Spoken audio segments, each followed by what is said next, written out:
حضرت امام جعفر صادق علیہ السلام اس امت کے عظیم ہستی اور بے شمار علوم کے سکندر ہے۔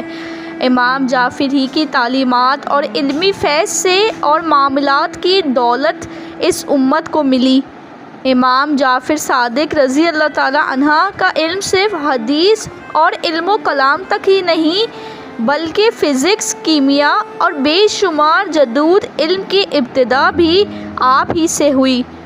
حضرت جعفر صادق صرف امام عرب ہی نہیں ہیں بلکہ مغربی دنیا اور یورپی ممالک نے بھی آپ کے علم کو تسلیم کیا ہے اور آپ کی لکھی ہوئی کتابوں کو اپنی زبان میں ترجمہ کر کے سائنس کی بنیاد رکھی ہے۔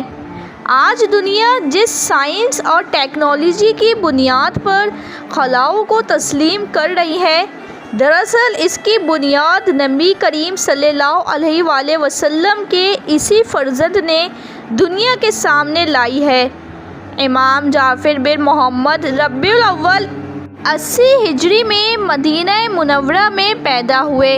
آپ کے والد محمد باقر اور دادا امام سجاد عبادت گزاروں کے امام تھے اور نبی کریم صلی اللہ علیہ وآلہ وسلم کے نواسے امام حسین کی اولاد تھے۔ 12 برس آپ نے اپنے دادا امام سجاد کے زیر سایہ تربیت پائی۔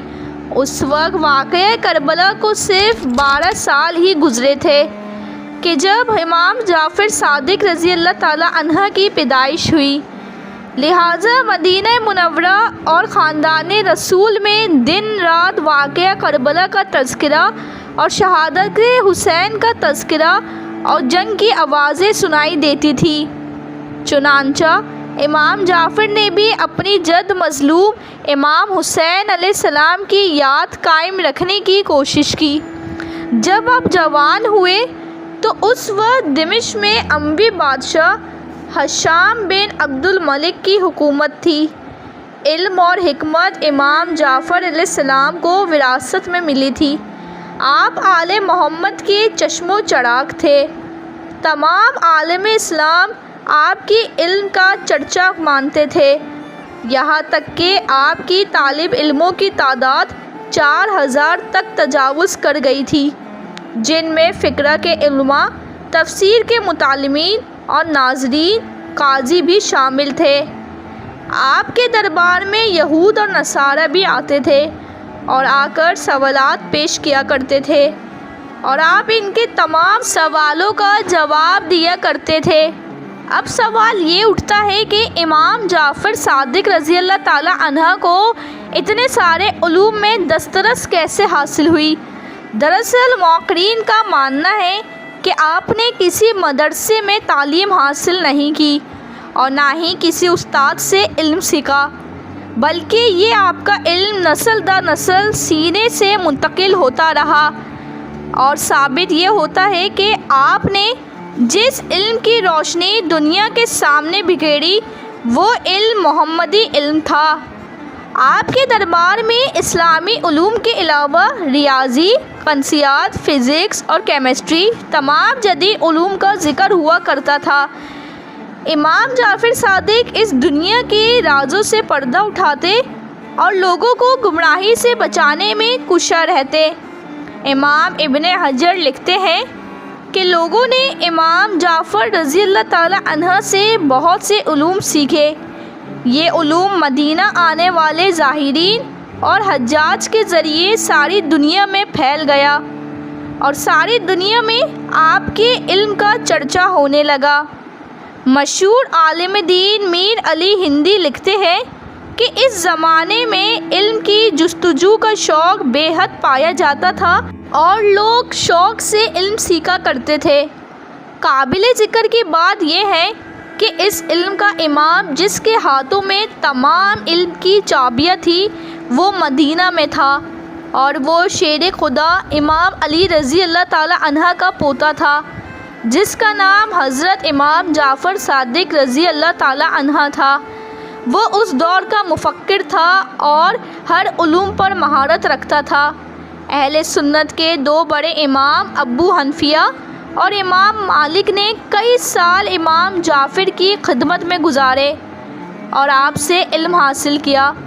اس ترقی یافتہ دنیا میں ہوا میں اڑتا جہاز، سمندر میں تیرتی کشتیاں، جگمگاتے شہر کی روشنیاں اور مشینیں اور دوائیاں، غرض ہر چیز علم کیمیا کی دین ہے۔ اور اس علم کیمیا کی بنیاد امام جعفر صادق کے شاگرد خاص جابر بن حیان نے رکھی تھی، جنہیں فادر آف کیمسٹری بھی کہا جاتا ہے۔